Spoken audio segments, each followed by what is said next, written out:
Holy moly, Ryan. Breaking news. Travis Etienne, running back out of Clemson of the 2021 rookie class, has tested at his pro day. He did most of the testing. Didn't do the 3-cone, it looks like. Did most of his testing, and the numbers are finally in front of us. There were questions about how much would he weigh, how fast would he run, and this for people made the big difference. And Ryan, you have the results in front of you. What did Etienne weigh in at this pro day? 5'10", weighing in at 215 pounds, 215. Now, that's a good weight, right? That's a great weight for a running back. Yeah. One might say an ideal weight for a running back. I mean, it's right in the sweet spot. It's a good number. Of the most successful weight that you can be at for a running back. Some of the best running backs in history have been right around this ballpark. Now, Ryan, I have a question for you. Sure. Have you seen the picture of Travis Etienne at his pro day? So I've been on a bit of a roller coaster ride with the rest of the timeline where this picture that you're referencing, Ray and I recorded the new episode of the Breakout Finder a day or two before his pro day, where that said picture was floating around, and Ray said, "Ryan, you have to feast your eyes on this picture." And I hadn't at the time. And right after that show got done, leading up to his eventual pro day, I got my eyes on the picture, and I was how do we want to say? I was less than impressed. I had questions, I guess, is maybe the right way to put it. So when I saw the picture myself for the first time, yeah, I was shocked. I thought to myself, shocked. This guy, this is the body of a college athlete. This is the body of a player that an NFL team is going to invest a early round draft pick in. Sure. Say it isn't so. Sure. Say it isn't so, because we've seen guys like Jerick McKinnon and Saquon Barkley and these running backs that are just cut up. Absolute specimens. They are addicted to their craft. It's the reason why these guys test out with near 40-inch verticals and elite speed, which is interesting. Just freaks.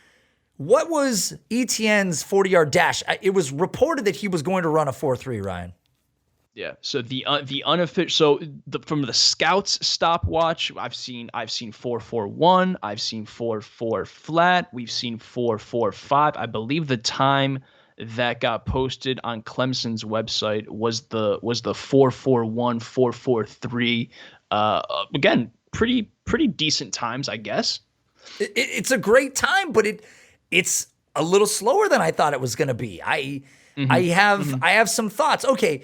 Well, here's the thing. Okay, so his 40-yard dash was decent. I mean, it was a great speed at 215 pounds. What about his vertical leap? I mean, his vert was. Let's see here, vert wise. I don't know. Does the vert pull up? I believe I believe his vert was 33 and a half inches, which is goodish.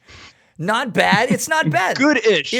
Let's go with goodish for that. Here's my question, Ryan. So when we look at Etienne, if you go watch game film of Etienne, and we go back to late September, middle of October, we see a vastly different player. We see a guy that looks a lot leaner than what we saw at his pro day. At his pro day, he looked, for lack of better words, he looked very, I don't know, he looked overhydrated, right? Fluffy. What's that? Fluffy, right? Yeah. Fluffy. I mean, unfortunately, this is the reality of it. He definitely looked bloated, and that's the right term. He looked more bloated than I expected. Again, if you have questions, if people disagree with this thought, Google Cornell Powell, his teammate, and go see what a 205-pound athlete looks like. The guy looks like a bodybuilder, and it goes back to my thing about Saquon Barkley. His squat was incredible. His bench was incredible. This is a guy that spent numerous hours in the gym. I'm not saying that Travis Etienne didn't, but my concern is that Travis Etienne is not naturally a 215-pound running back because in October, the ACC network was reporting that he was 199 pounds. So, Ryan, is it more than likely that Etienne's real natural playing weight is closer to 200? Yeah. And I think, and I want to add two points here from my viewing of Etienne over his Clemson collegiate career. I never really got the feeling that he was a true 4.3 type player. I will say that his calling card has always been just the explosiveness. He can take a handoff and house it at any given time. I never really saw just legit, blazing track speed. I never thought he was slow, certainly, but for him to run 4.4s to me isn't, I wasn't hanging my hat on the fact that he was going to be a 4 point, low 4.3 runner. My comparison for him has always been like a Marlon Mack type running back. And for those that remember, Marlon Mack was a 4.5 runner himself. So again, I think the time was, like we said, it was a good time for him. I myself never thought he was necessarily faster than that. But on the weight side of things, certainly, I didn't see that build at Clemson. Like you said, certainly his school was reporting a different number at one point in time. On the field, he looked a good bit smaller than 215. He played a good bit smaller than 215. Going back to the Marlon Mack comparison, 5'11", 213 from Marlon Mack. 213 would have probably been pushing it for me as well with Travis Etienne. And the biggest holdup for me is that people see the weigh-in now, given the official pro day numbers, and are building the models and the projections around a running back that is 215 pounds, when the reality is he likely never really played consistently at 215 pounds, which, again, if you're hanging your hat on one number, on one weigh-in, that appears to be, by all accounts, a phony number, in the sense that it was used to buoy the pro day here. We're probably not going to see a 215-pound running back on Sundays at the next level, which I would imagine would change a bunch of projections for a bunch of different people and services. There are people angry right now, Ryan. Their hats are coming off, shirts are coming off, maybe their pants are coming off. They are furious with what you just said, because there's no way throwing their pants at me. So what you're telling me is that we weigh this guy one time throughout his life, and then we set it and forget it with our metrics, and that's what he is? Doesn't seem right to me, buddy. It doesn't seem right to me. It seems backwards. Disingenuous, if perhaps. It is admittedly all we have. So in the metrics community, it is all we have. And this is no knock against Travis Etienne, because at no point in this conversation have we talked about an inability of skill set. We're purely still all day and tomorrow a top 2 running back. It is purely a conversation about the fact that when you are setting rankings, when you are doing analysis on players, it's great to have the whole picture. We want to know the athleticism, because we either want to validate what we saw or didn't see on tape in the skill set. But when we are adjusting things based on the information that we are given, it's interesting with a guy like this, because there are few people out there that probably agree that Travis Etienne is truly a 215-pound back. So the models get set with a weight that likely will drop off, because again, you go look in October of 2020, mid-season, Travis Etienne is a 200-pound running back, shows up at the pro day. Again, everybody that has seen him on tape or seen pictures, they all agree that he looks puffier in the image. He looks bigger, and it's not all muscle. Clearly, it's not. Again, go Google Cornell Powell if you want to see what the difference of 10 pounds of muscle probably looks like.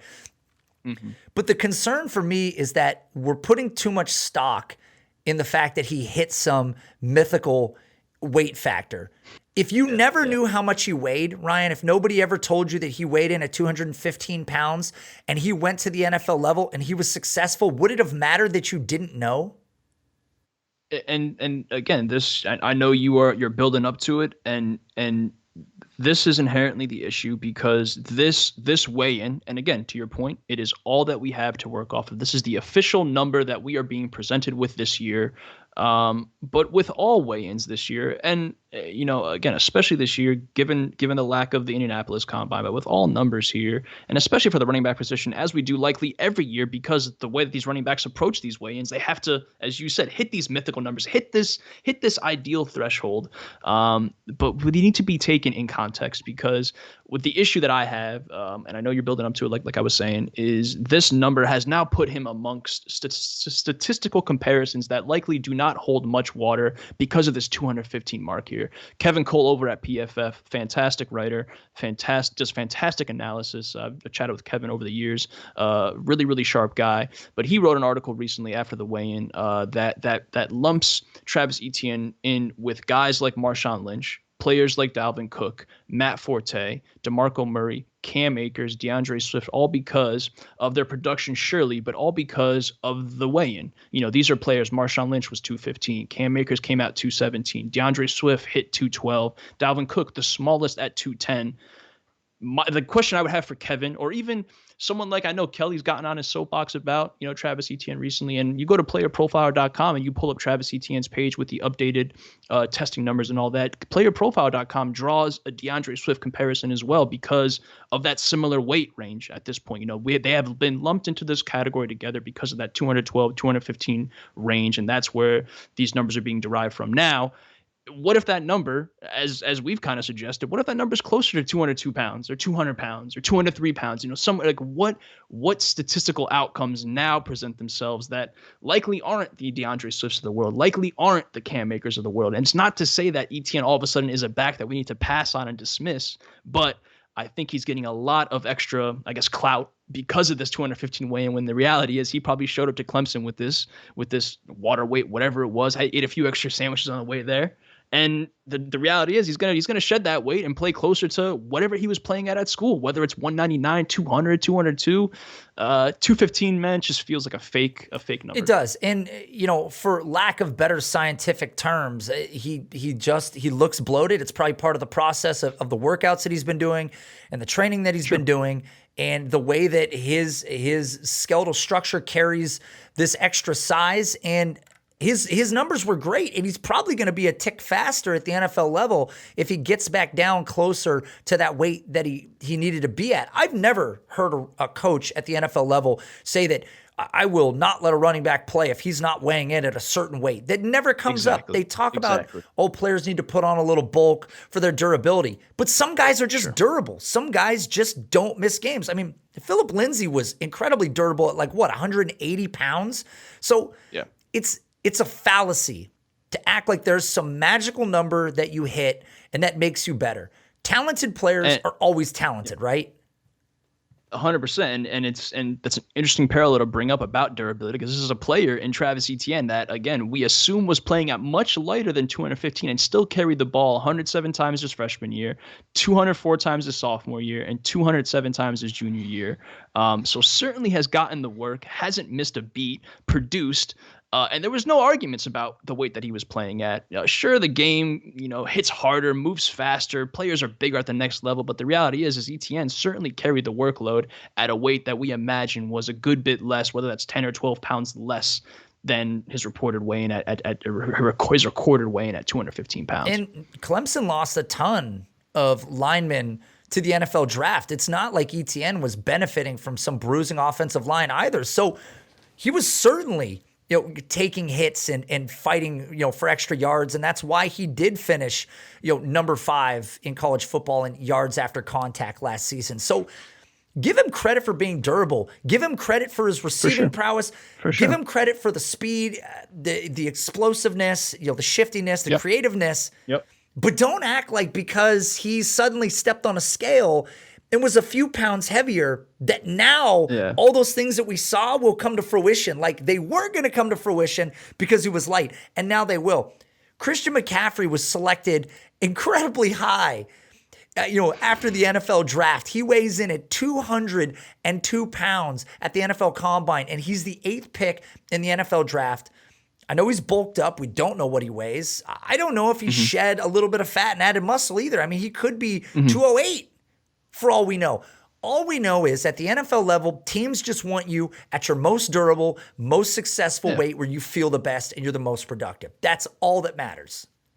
And for Etienne, it's going to be a case of, we imagine, of an early round selection. There's going to be a team or teams that certainly gravitate towards the talent. They've seen him get it done, as we said, at Clemson, whether it's on the ground, through the air. He's expanded his receiving profile, notably so. That was the knock on Travis Etienne at one point in time, and he answered that question and answered the question many, many times.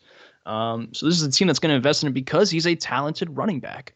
And I don't think NFL teams are approaching it the same way that many are, where, oh, now he's hit 215. Now he's certainly up the border, or now we like him more than Najee Harris somehow because he hit that magical number.